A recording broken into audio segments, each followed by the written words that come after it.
papansin po natin yung ano ba yung nagkahanap sa atin. Ano ba yung something that we could see into our heart that will give us more courage to do things for God. Dapat ano po na malaman po natin kung ano po yung passion natin, ano po yung mga bagay na nasa atin na nagpapaalam. Because meron po isa pong lalaki na lumapit po sa isa pong magaling po na philosopher. Sabi niya sa isang philosopher, sabi niya, I want to learn. Sabi po sa lalaki to, sabi ko, gusto ko matuto.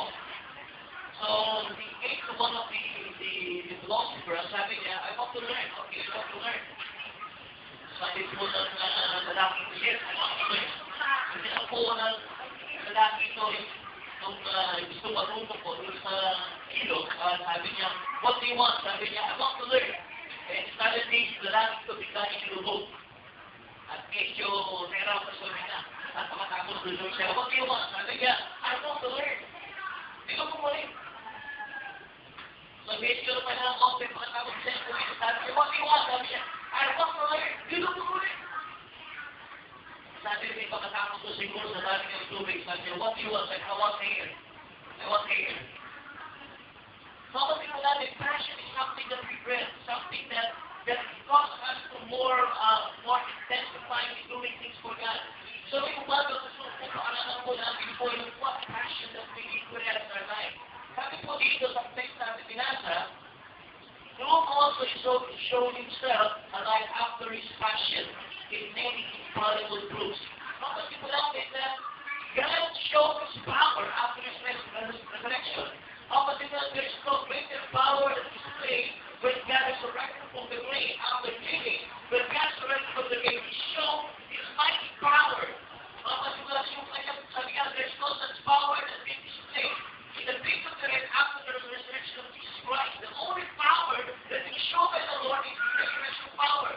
But you could see, sabi po yun, after the passion, after when Christ was crucified on the cross, and he resurrected from the grave, kasi po natin, power was displayed. Kasi po natin, nakakita po ng mga natin ngayong umaga, that power will only displayed, power will only manifested when there is passion.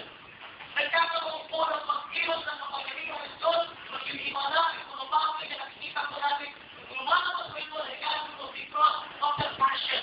Dahil po doon sa pag-aaral, dahil po sa alaron, kasi po natin, there was one prophet as well known in regarding asking for fire, that is Elijah. Si Elijah po, he was a man called a man of passion. And most of the time, when he was si Elijah, kaya naman po ng maraming karamihan, sino ba si Elijah? Si Elijah po yung the prophet of God who asked fire from heaven, na sabi niya, na yung kanyang offering niya, ay kinishin na Lord o makita ng fire in heaven. But you would see, yung pong prophet po na kinalabanan si Elijah, kapasin ko natin, he's a man of passion. Siya po ay meron po kakaiba pong matindin pong alam sa kanyang puso. And most of the time, when we talk about passion to Elijah, kapasin po natin, siya po yung tao na kung saan po ay a very critical person na nakita po natin sa ating will be attracted by that person. Yet, sa kanyang pumulahin to be attracted because the passion in the heart of Elijah was so great. But hindi po yung passion po ni Elijah. And even when we read Elijah, makakasin po natin, ang nakalala words na kalap Elijah. Yung po yung sinasabi ng mga tao, words na kalap Elijah, asa ng Diyos ni Elijah? No, we don't need to ask words na kalap Elijah this morning, but the question is this: where is the people of God Elijah? Nasaan yung mga tao? Ngayon, na may passion. You know, we want power. How many of you want power this morning?